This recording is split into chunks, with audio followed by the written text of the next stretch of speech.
All right, we are officially recording this meeting now, and welcome everybody. I am writing down your names of everyone that's participating this morning.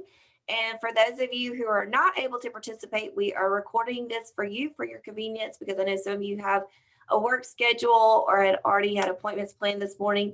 So we have Julia Agnew with us today, and she is a representative from our career services, and career services is set up to help you at every phase of your job search as well as preparation for your interviews. So I've already gone over a little bit of this today, but she is going to share more with us about preparing for our interviews or the workplace setting, no matter if it is something that is online now that we have so much that's virtual to being in a face-to-face interaction. So take it away, Julia Agnew. Thank you so much for being here today. Yeah, good morning. Thank y'all for having me. I'll show my face at the end so you can see what I look like, but I'm going to go ahead and just jump into the presentation. So today we're going to focus on interviewing, and we work with a lot of local employers, and they give us advice. They tell us what they're looking for, what they are not looking for, and so a lot of this information that we have gotten is from them. One of the first things that I tell students who are interviewing is to prepare themselves. So how can you best prepare yourself for an interview? Write down everything you need to know. So the date and the time, the interviewer's name and title. The person who calls you for the interview might not be the person who is actually interviewing you. So it could be a secretary, a representative, an administrative assistant, a recruiter. Make sure you know who you're actually going to be with when they interview you and what their title is. Make sure you know how to get there. I know we all have GPS in our car, on our phone, but make sure you know, for instance, if you're interviewing at a place like Calhoun, we have 2 campuses. If it's not specific, if they don't tell you when they call, this is an interview, the job itself may be on the Decatur campus, but the committee you're interviewing with might want to interview you on the Huntsville campus. So make sure you know where you're going and you don't end up on the wrong campus or at the wrong location. And make sure you have a callback number. 565 traffic is no one's friend, and you may get caught in construction or behind a wreck, or you may wake up with the stomach virus. So you need to be able to get in touch with whoever has called you if anything comes up prior to your interview. Now, how can you be prepared if you have a virtual interview? Even though we are living in COVID pandemic days, I think that virtual interviewing will continue to be a thing that employers offer. Sometimes it's just convenient if you're moving and you aren't able to drive. Maybe that initial interview is virtual. Make sure your internet connection works. Make sure your microphone works and your camera. So you don't want to enter the Zoom or Teams or whatever room on your laptop or on your phone or however you're doing your interview and it not work. So you want to test it before the person gets on there and starts talking to you. Make sure you know something about the company. Every reputable company is going to have a website. So look at their website, know who they serve, who their customers are, what do they do, what industry are they in? When did they become a company? Where are they located? Do they have multiple locations? How did they get started? Are they involved in the community? Know why you personally want to work for this company. So you may be graduating or you may be a current student and you just need a job. So in your mind, it doesn't really matter what the job is, you just need to pay your bills. But you want to be able to speak to that particular position at that particular company. So whoever's interviewing you wants to know why you are the best candidate and the best fit for that job, not just a job. So make sure you can articulate why you are a good candidate for that position at that company. Managing your online footprint. This is something that we should probably all just be in the habit of because social media is such a big thing and a lot of people have a big presence on social media. Know what happens when you Google yourself. Sometimes, yes, there may be someone else that has your name out there, but there are recruiters for companies And that's all they do is search you out on the internet before they ever call you for an interview. So they know all about you, or at least what you've posted that's not private before you ever come in for an interview. So make sure you know what happens when you Google yourself. Make sure you know, there are things that people can post to your Facebook wall that even though you didn't post it, it's on your account. And so people may see that, and it may not be something that you want to represent you. So just make sure you're aware of comments, pictures, things that you've shared, things that people have shared with you.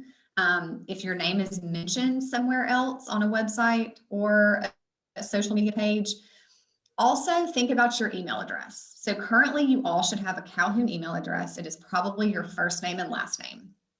That is perfect to use. Now, it will not continue once you graduate. So you'll want to have like a Gmail address, but you want it to be professional.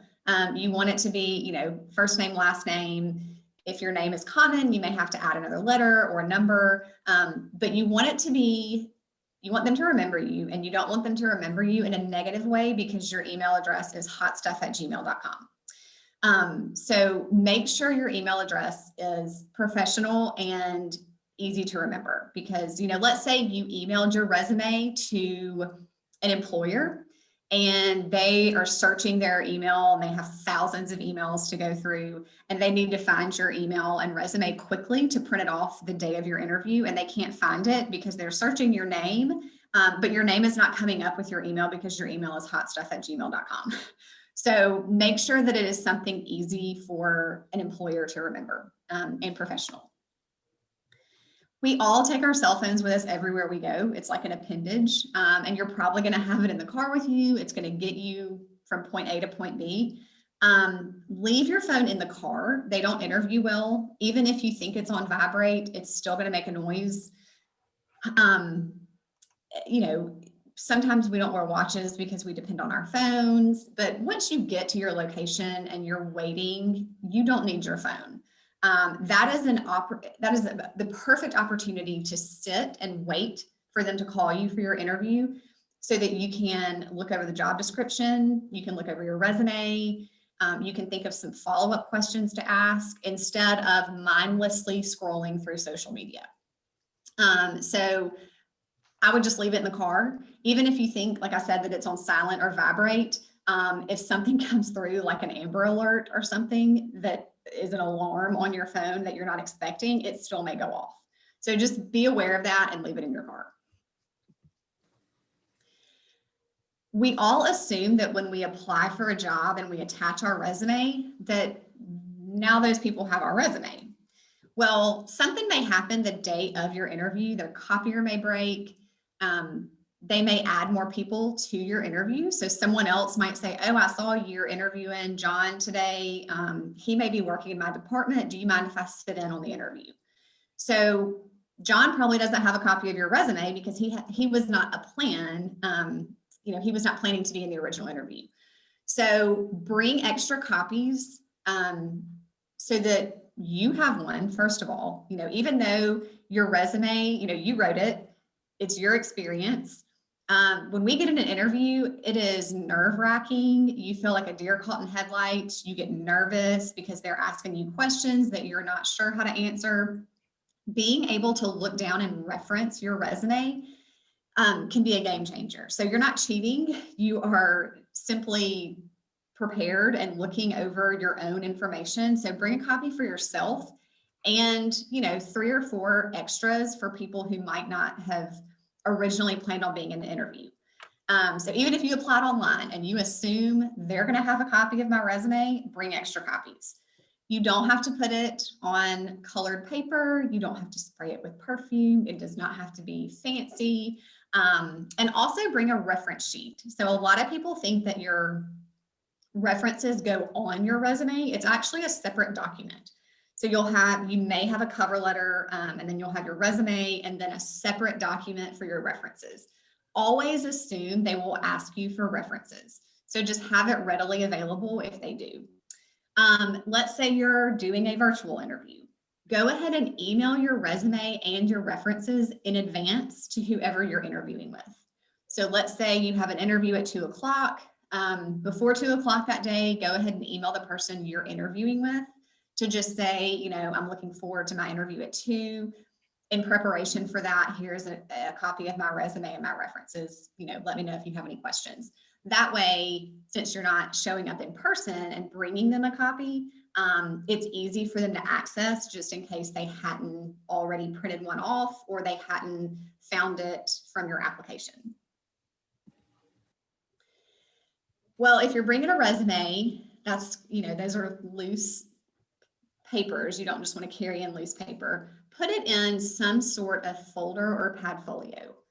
So you've probably seen these Padfolios. They have like a notebook on one side or the notepad, and then like a folder or a pen and something else where you can put things on the other side. That is a perfect place to put your resume, extra, if you have printed off the job description so that you can look at it yourself, you can put it there. The notepad is great to write questions on for after your interview when the interviewer says, now what questions do you have for us? That's a great place to put that. You also can take any notes. So if they say something in the interview and you're thinking, oh, I really want to remember that, or I want to ask about that, it's okay for you to write during the interview. They're going to be taking notes about you. You're also interviewing them. So it's okay for you to jot down some things.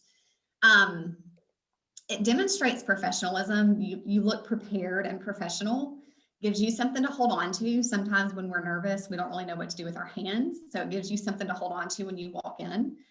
If it has a pen in it, be careful to not click it the whole time you're sitting there. And like I said, you can keep a list of your follow-up questions and you can print a copy of the job description. So while you're in that waiting area or the lobby, wherever you're waiting for your interview to start, instead of, like I said, scrolling through your phone, you can have everything in one place. You can look at your resume, you can look at the job description, you can go over questions you want to ask them so that you're preparing yourself and it's fresh on your mind as soon as you sit down at that table to interview. Dress in a clean and conservative manner. You probably have heard business professional, business casual type terms. Make sure you're clean and your dress is conservative. Females don't wear short skirts, shorts, graphic t-shirts, low-cut shirts, strappy sandals that are distracting, clanking or large jewelry. So, just make it conservative. Guys, no shorts, blue jeans, t-shirts, a tie with wild, Jack Daniel's bottles on it or something. You don't want them to remember you in a negative way. So you don't want them to, when you leave, you don't want them to say, oh my gosh, remember that girl that came in with the really short skirt, or remember that guy's tie, did y'all see what was on it? You also want to be aware of like really heavy perfume and cologne. I used to be the queen of all the scents at Bath & Body Works. And if I stepped foot in Bath & Body Works today, I would probably get a headache within seconds. I just cannot sense, or I'm very sensitive to scents. And so you have no idea who you're sitting with at that table. They also may be sensitive to different smells. So you don't want something that is so overpowering. And that's, again, all they remember you by is, oh gosh, I couldn't even focus because I had such a bad headache because the cologne that guy was wearing was so strong. So just be aware of things like that. Because of COVID and everything else, we have probably started to shy away from handshakes. I think it will become a thing again. But so let's say right now you're walking into an interview in person. If you're comfortable with it, if you feel like, okay, I'm vaccinated, I feel good about it, and the person extends a handshake and you feel fine, go ahead and shake their hand just like normal. A firm handshake, you're not squeezing their hand to prove a point that you're stronger than they are. But you also don't want like the limp fish, where they can't even hold on to your hand type handshake. So just, web to web, meet the web of their hand, shake their hand. Now, let's say you walk in to the interview and the people interviewing you all have on masks and they do not offer a handshake. That's fine. Do not go in for one. Maybe just make eye contact and introduce yourself. I know some people get really awkward about it and they like fist bump or like bump their elbows. And if they do that and you want to do that, that's fine. So right now, a handshake is not make it or break it. It is not going to, get you the job or not get you the job because, again, of just kind of the time we live in. Now, if you're interviewing virtually, focus on the camera instead of the screen. So if you're looking at the camera, that means you're making eye contact with them. So if sometimes when we look at the screen and we look all around, we think we're looking at that person because technically you are, but you're not making eye contact with them. So really the best way to show interest and be engaged in an interview setting, if you're unable to shake hands, is eye contact. So just remember to be focused and make eye contact with whoever is interviewing you. And smile, if you don't have to look like the Joker the whole time, but just smile at them and be pleasant. Obviously be polite and respectful. Make sure you answer the questions they ask you specifically and back it up. So, it's really easy sometimes for people, myself included, when they ask a question like a scenario question, tell me about a time when you did X, Y, and Z. What happened? What did you learn from it? How did you handle it? Sometimes we can kind of get off on a tangent and, I have to always remind myself to stay on topic, answer the question they asked me. If it's a 2-part question, a 3-part question, answer everything they asked. What happened? What did I learn from it? Would I do anything differently? And provide examples, give them what happened or give them the answer and also back it up with examples. If you're slouched over or like these guys at the bottom of the screen, if you've got your hand in your head in your hand and you're just, that says you're not interested. It says you're not engaged. You don't really care to be there. So make sure that your posture is good. You are focused on whoever's asking you a question and you're sitting up straight, you're not slouching. And this is always kind of funny to me. Answer questions with enthusiasm. You don't have to be super enthusiastic. Sometimes people who are not enthusiastic and bubbly normal, on a normal day, it comes off as very fake. So you don't have to be like way over the top enthusiastic, but when you talk like this and you sound real flat and you don't have any pitch or anything in your voice, then that also kind of says like, I really don't care to be here. And that's why I sound like this. So answer with some inflection and, positivity in your voice. Always remember to be honest on your resume and in your interview. So be sincere, be truthful. Don't inflate or overstate things on your resume. If you have something on your resume that says, I know a lot of times you'll see this,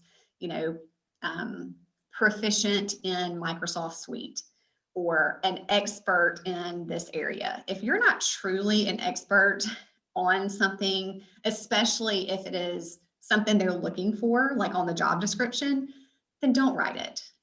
It is much better to be honest. Like if they asked you in the interview, do you have experience with X, Y, and Z? So it could be like a software, it could be a certain, I don't know, like a certain experience. If you're in healthcare, it could be electronic medical record, like a system they're using. And if you don't truly have that experience, just say, I don't, but I do have experience in, and name something else that is relevant. And always, I'm willing to learn. I know this is part of this position and I am, more than willing to learn how to do this program or whatever, but just be honest, because what you don't want to happen, you do not want to get into a position where you have told them you're an expert in something, and it is something they expect you to know how to do the first week on the job. And so they're not really going to train you for it because you've already told them you're an expert. And so then you get into this situation where you're like, well, I don't really know all of these things, and YouTube is not teaching me how to do it, and Google is not enough. And so then you have to ask someone, and someone may question you and say, well, why did you tell us you were an expert? And you're like, well, I really just wanted to get the job. Don't do that. Just be honest and be willing to learn. That's what they're looking for. I was just going to add something there to that one. It also too, I know there's a proficiency where sometimes you may say that you're proficient in other languages. And even if you took Spanish in high school or you're currently taking it at Calhoun, please don't say that you're proficient in it, because that's what they may be looking for. And they want you to translate for them. And I know that was something that I've had to talk to several students about, is I want to say that I'm good at this, but I'm not as good. So it could just be that you have a working knowledge. If it's a software, just like I know Excel, but I'm not as proficient in it as my husband, who is in logistics. So I know for me, I would say that I'm proficient as an instructor, but I'd like to learn more for this position if I'm going into logistics. So it's okay to be honest. I know for some of us, we're afraid to be honest because of, we may not get the job. But if you could say that I have a working knowledge and I'm willing to be trained in this, and I'm a quick studier, I love to learn, so that way I can be at the efficiency level that you need me to be, then I think that shows great promise for you as a potential employee. All right. Thank you. Yeah, absolutely. That's a great point, Dr. Nunn. They want you to be honest. And like I said, they would much rather you be straightforward with them at the beginning and saying that, yes, I have knowledge of something, but I'm willing to learn, and I'm always looking for ways to better myself and learn, instead of lying and telling them that you're an expert or you're proficient in something. So you may be asked questions that could possibly lead to a negative situation. So let's say you and your last boss just did not get along. Y'all butted heads, your personalities were opposite. It was not a great situation. There are professional ways to be able to say that. So, if they ask you, why did you leave your last job? You do not want to say, well, my boss was a jerk and super egotistical. You want to be able to put a positive spin on it, and you want to play up your own assets. So instead of saying that, you could say something like, my skills were just not a great fit for my last job, but I'm a really hard worker and I can provide X, Y, and Z for your company. So that is taking the negative connotation of, you and your last boss just not getting along, and putting a positive spin on it, and also playing up your own assets. It could be, well, I had a scheduling issue with my last supervisor, and I learned from that experience that it's important to communicate and ask questions. A lot of times, especially for you guys being in college, your boss may be willing to work around your class schedule, or may not be willing to work around your class schedule. We facilitate the co-op program in our office. So we help students get relevant work experience while they're in school. One of the beauties of the co-op program is that all of our employers who are involved know that you're a student first. So they have to work around your school schedule. So, let's say that you're in a situation, or you're working where, you're in class and your boss does not understand or care that you are taking classes and going to college, and still have, a life outside of that, and doesn't really work with your schedule. That's okay. That may be a reason for you to leave your job. But instead of saying, well, my boss sucked and just never understood my schedule, you can put a positive spin on it. Tell them something you learned. I learned that it was important to communicate and ask questions. When we get nervous, I know for me, when I get nervous, I sometimes fidget with my hands. I might shake my leg. So be mindful of what you are doing when you are distracted, or how you may be distracting someone else. don't flip your hair, don't touch your face, don't chew gum, try not to shake your knees. Don't wear like a ponytail holder on your wrist. I always tell students, if you can, when you sit down, fold your hands and put them in your lap and just try to keep them there while you're talking. That prevents you from being real theatrical and talking with your hands or holding on to something that could be distracting. If you are in a virtual interview, you can set up like a stock background, so it can be really professional, or it can look like you're, in Hawaii or something, but that way there is no distraction going on behind you, because you may think that you are in a room at your house where no one else is. And before you know it, there are people behind you. I was doing a appointment with a student one time, and it was in the middle of COVID.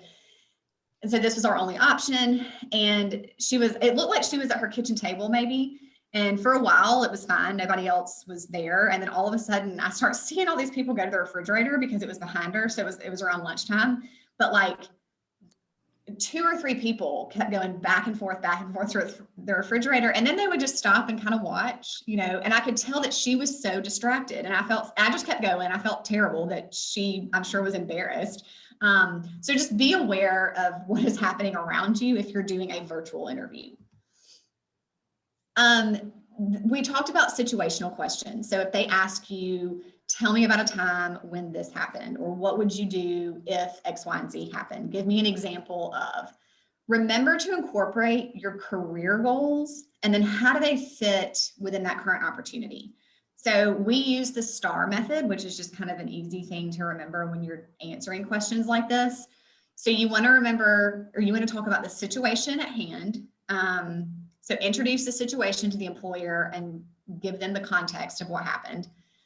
The task, so describe the task you had to complete, including the expectations and challenges that it would involve.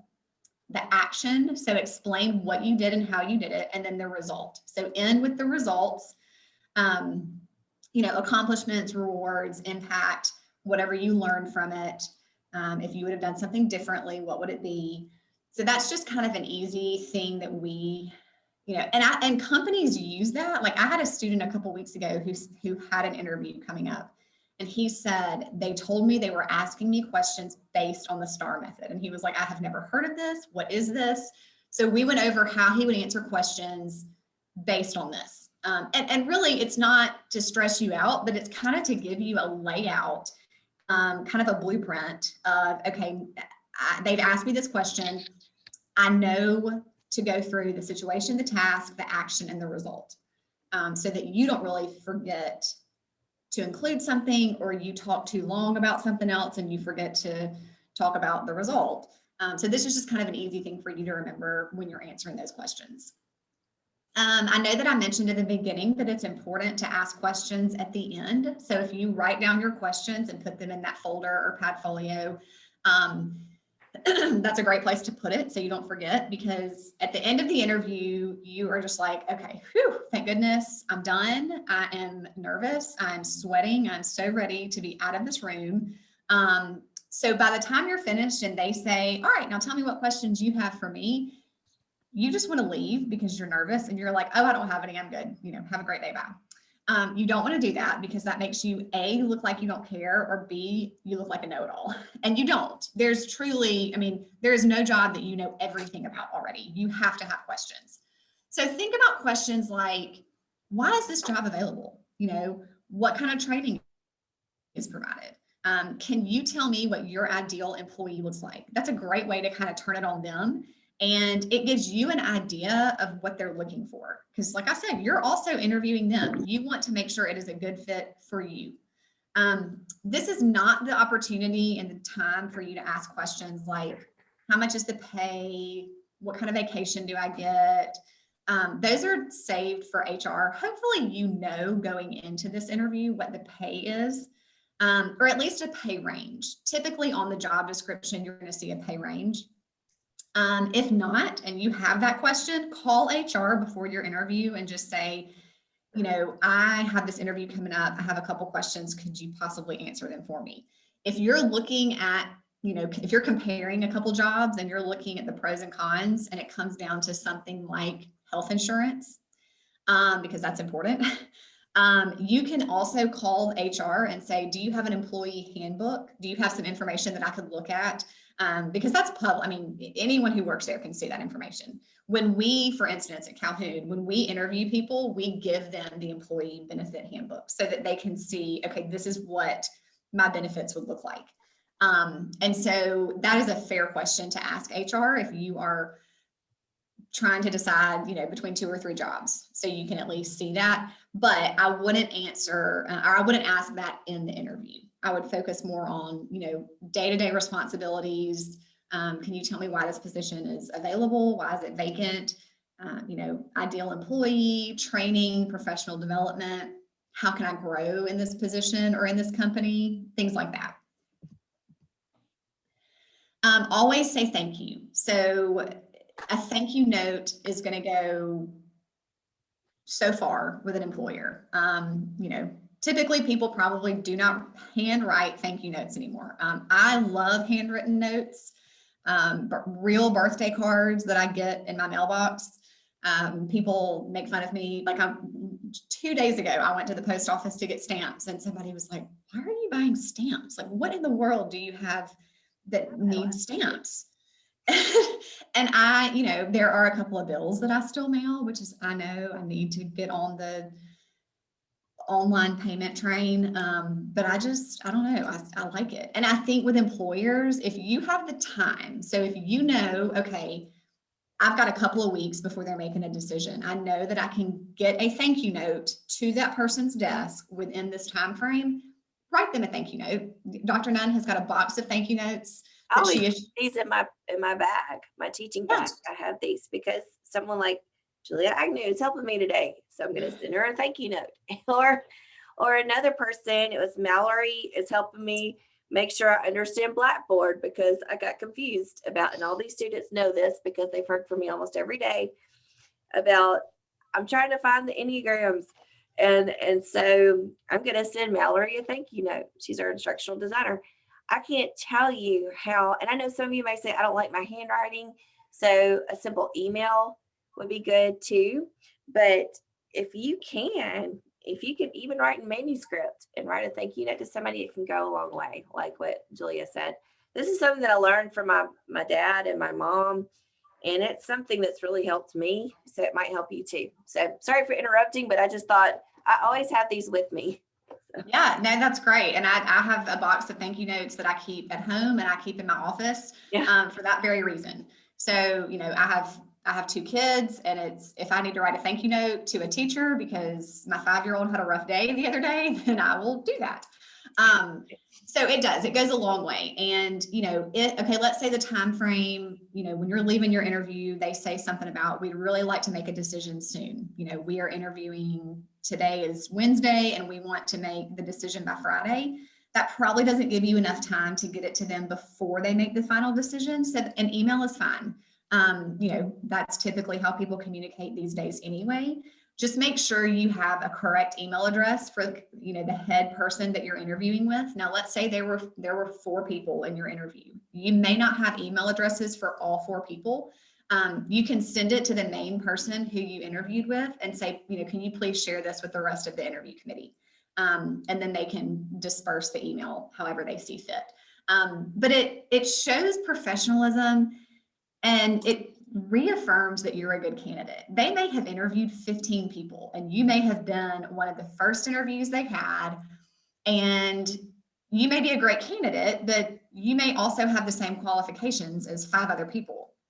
And so you want to do something that makes you stand out. So when they get that thank you note, they'll be able to say, oh, that's right, that was the girl that talked about her experience doing this.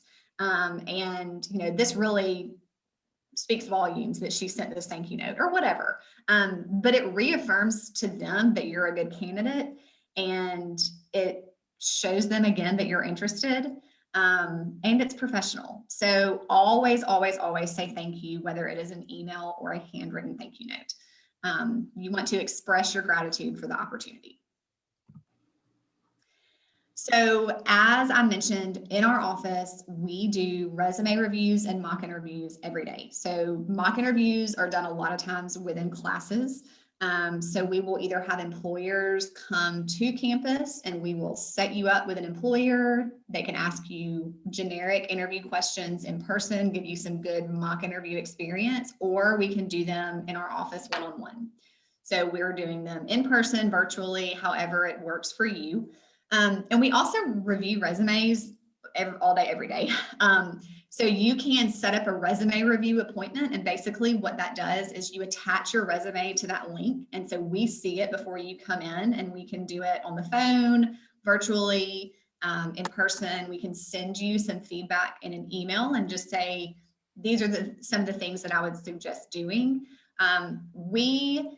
Yes, we do this a lot. We are not pros, but we get advice and tips and feedback from employers all the time who tell us, this is really what we're looking for on a resume. And so we are just relaying that information to you guys. And so we want that to be part of your job search and your career journey. And we want to help best prepare you. So these are some of the things that we offer just on a regular basis. So this is our website and our email address and our phone number. So if you needed to set up an appointment with us outside of this class, feel free to do so. Or if you just have questions about job market, choosing a major, co-op, resumes, interviews, any of that stuff, please feel free to contact us and make an appointment. That is all I've got today. If y'all have questions, I will now answer any questions that you guys have. And I'll stop sharing my screen so y'all can. Do you mind telling us about co-op and how we can potentially get a job with someone with the company in industry, and while taking classes here at Calhoun, and how that could benefit us? Yeah, so our co-op program, the point of it is for you guys to get relevant work experience in your field while you're here. I know, if we're working when we're in college, sometimes it's something that's totally unrelated, and it's just because we need a job and we need to pay for, classes or to live or whatever. Co-op is an opportunity for you to do it in a relevant working field. What happens is if you go to our website, the one I just showed you guys, or if you just go to calhoun.edu/COOP, so COOP, you can see the co-op application, and then you can see the guidelines. So typically for each major, even general studies, there are a couple of prerequisite classes that industry just wants you to have already taken, and a certain GPA, 12 credit hours at Calhoun. So we don't want to throw you into a co-op position the same semester that you're starting college. Even if you have worked in high school and you're used to working while taking class, we want you to be able to start taking class just to get a feel for college classes, because you have to maintain a certain GPA and you're still a student. So we want you to finish your degree, even though you are already working. Now, ideally, you get this great co-op position. It's a good fit for you and the company. They train you during your co-op. You work, anywhere from 20 to 30, 35 hours a week, depending on your schedule. And then when you graduate, they've already trained you and they offer you a full-time job. Now, there is no guarantee that they will do that, but that is an ideal situation. So really, it is just a part-time job in your field, and the employer understands that you're also a student and you have to finish your degree. So it's a great opportunity if you're in a place where you can work, 20 to, some students do work close to 40 hours a week if they can handle it and they keep their grades up. So if you can work 20 to 40 hours a week, in a field, so what happens is it's all based on employer needs. So Rachel Reed is actually our work-based learning coordinator. So she handles all of the co-op positions. And we have them for, across the board. You will probably hear them a lot in the advanced manufacturing area just because of the industry that surrounds us. That is a lot of the opportunities that we get. But we also have them in graphic design or, education or business. So don't think that, oh, well, just because I'm not in industrial maintenance, I'm not going to be able to get a co-op position. But like I said, it's based on employer needs. So it's not like we just have a file folder of positions ready, once you apply to say, oh, great, now we can place you here. Because it's based on employer need, it's kind of, once you're in the applicant pool, we contact you with opportunities. Thank you. Yeah, do y'all have any other questions? Anything else? All right. Well, I will just say, just to clarify a couple of things, that I'm not, because of the time frame, I'm not requiring us to do a resume for our assignments with the workplace communication. However, if you've been working on one and you would like to get some advice on it, you can send it to me, but I would bring it to your interview. Once you set up your interview, and I already had a student to set up hers, so I'm really proud of that it worked out. So if you go to calhoun.edu/career APPT and make sure you click on the right thing. I think some students have clicked on like a career finding thing. I think you have to scroll all the way down to the bottom, and you can select, and you tell me if this is right, that you could select either virtually or in person. So you do what is best for you. So I know some people are like me, where you all know this, because I can't stand, a lot of times technology is not, we're not best friends, because I just started teaching online last year, and I know y'all are frustrated with me. But if we were in person, man, I'd get it done quickly, and I'd do so much more. I'm much more effective in person. So I would want mine in person, so I wouldn't have to rely on technology to help me out, because our internet in my new neighborhood is still trying to figure things out. It's not as secure as it is here on campus. For you, you may say, well, I've got a great account here with my internet service, and I love being at home, so that's what I want to do. And think about, I don't know if you saw the little video clip that is included in the slideshow, but if you've seen it outside, maybe on YouTube, it's a newscaster, and he is presenting about something about, I can't remember, North Korea, a very serious topic. But all of a sudden, his children start to come into the background, and that's when she was talking about talking to a student, and then everyone in the family started to get something out of a refrigerator. Okay, so things like that can happen. And what I want to stress to you is, I won't necessarily take off for that, but you just want to make sure you create an environment that's going to be best for you. Like for me right now, I can lock my door to my office. So, and Charlie's not here. That's my son. And he definitely likes to come in, and he likes to see everybody. And I don't know if Julie's children are like this, but mine are like that. So just know that you want to figure out what is best for you. And I don't mind if you meet in person or if you do it virtually. You can go ahead and set it up today. But beyond that, after you set it up, just make sure it's set up between, is it July 12th through the 30th? Make sure you get it done by the 30th. So that way they can fill out the rubric, and they're going to send it to me. So I'll repeat these instructions again, but all you have to do regarding this is to set up an appointment by going online to calhoun.edu/career APPT. Sign up for whatever time is best for you that shows on the calendar there, whether it's virtual or in person. Once you've done that, you'll have your interview. You do not have to upload anything for that. Okay. I know that might sound kind of crazy, but you don't have to upload anything. They're going to send me the rubric, and I'll upload that to you, and I'll have the score on there, as well as some key points to help you do well with your real interview that may be coming up.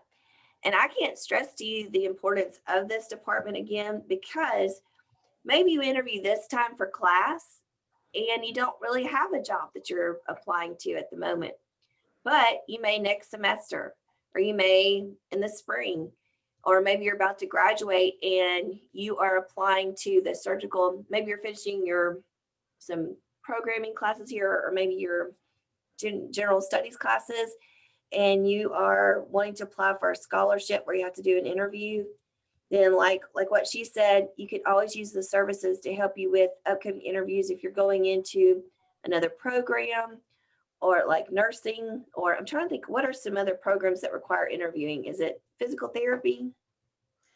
Yeah, a lot of the health sciences do require like an entry interview to get into the program. Okay.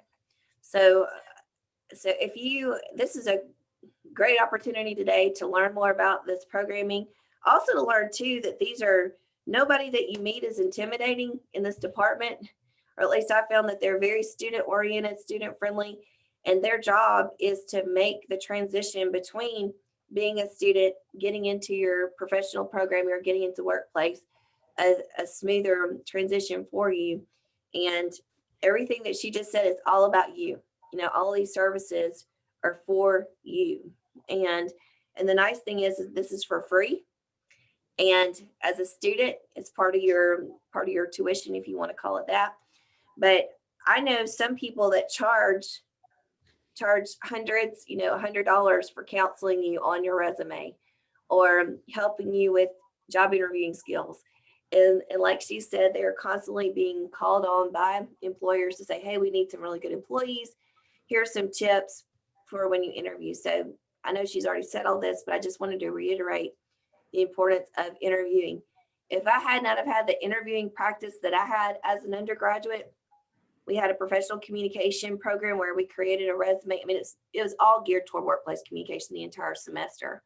But because of that, I think it helped me tremendously when I went to graduate school, trying to apply for a scholarship, and then eventually getting my job here at Calhoun. So I don't take this lightly at all. It is fun. I think interviewing is fun. It's more fun now that I'm on the other side. But I can't stress to you how important it is to interview well. And I think you'll enjoy your career even more the more you prepare for it before you even jump into it. And something else, if you're not sure what you want to do, if you're still trying to figure out, like I was pre-med, pre-pharmacy, couldn't figure it out. I just love math and science. But then I took a speech class, and I fell in love with everything. And I just thought, I just love everything. And my professor said, if you love everything and you love people, then I think you need to go to communication, because you can go into any field if you want to. Or now I get to listen to you all talk about what you love. And my love is to help other people pursue their dreams. So that's why I'm where I am. But do you mind telling us about the career? It's not counseling, but what is it? An assessment to figure out? Yeah, it's an assessment. So if you look at our website, we also have a career assessment. It's called the Focus 2 assessment. You may, if you have taken orientation, you may have already done this, but it's kind of a way for us to better understand you, but it also gives you a Holland code. So it gives you 3 categories that you score highest in. They're things like social, realistic, investigative, and it gives you a list of different careers that fall underneath those categories. So you're welcome. Free service. You're welcome to take it. We are also adding a couple of assessments to our website in the next week or so. And so you can take those. It really focuses, it's not like an aptitude test, but it looks at your personality, your values, your skills, and it matches that with different careers. So you may take it and go, oh, well, that's already what I was thinking about, which is great. That means it is just solidifying what you already have thought about. But if you're completely unsure of what you want to do, it may give you some ideas that you have not considered yet. That's kind of the first step that we take when we meet with you. If you come in and say, I don't know what to do with my life, it helps us get to know you, and it helps you get to know yourself. So if you're on the fence and you're not sure what you want to do, go ahead and take that assessment. It's on our website, and then maybe make an appointment with us to go over your results so that we can kind of help figure out exactly what the results are telling you. Okay. Well, what I may do is, and they can choose to add the assessment session afterwards, is I may have, for extra credit, would you mind if I had all of them to take the assessment? Oh, yeah, that's fine. And if, I mean, Okay. you don't have to. You don't have to know, do it, everybody. It's extra credit. It's another extra. And you don't have to set up an appointment with us or anything just to take Okay. the assessment. You can take it on your own time. All you do is go to our website and take it. And it asks, I mean, it's going to ask you questions like, do you like to put puzzles together? Do you like to work on cars? Do you like to be outside? It's not hard questions. It's not like you're taking the ACT.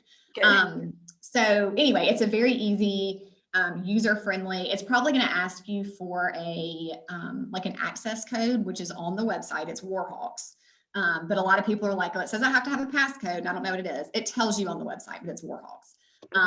So yes, you can take that at your convenience, do it whenever, and you do not have to even make an appointment with us or contact us unless you want to go over your results. Fantastic. Thank you. Mm-hmm. Is there anything else you all do that I haven't mentioned yet? You all, this is great stuff. There are some people that are in their 30s and 40s that I've talked to about developing this workplace unit. And the reason why I've developed it like I have is because some of them said, I wish that I had done this at 20, or I wish I had done this when I was in college, because I worked in this field for 10 years, like in accounting, but I really love people. And now I'm working at a college and I like it so much more. So you just, sometimes you don't know what you're best at. You just do what maybe your father did or your mom, or maybe really like numbers, and someone said, oh, you should do this. You're really proficient at it, but it's not your love. Does that make sense? And I'd love for you to do something that you're really passionate about so that you feel like you have a sense of purpose every time you step out the door, get in your car and go to work, or truck. Okay. So please take some time to look through the website and see if there's something that really sparks your interest. And I do want to, well, of course, go to the website anyway, because you need to set up your appointment. But then also I'm going to give y'all an opportunity, and I'll put it in Blackboard for y'all today, to go to the focus to learn more about yourself. So anything else for y'all? All right.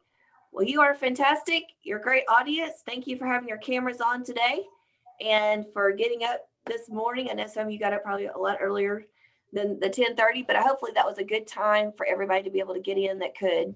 So I hope you all have a great day. I wish you the best, and just look for my announcements on Blackboard in the next hour. And y'all can stay on if you have a question for me. So thank you. Thank you, Y'all for the opportunity. Yeah, y'all have a great day. Thank you. Mm-hmm.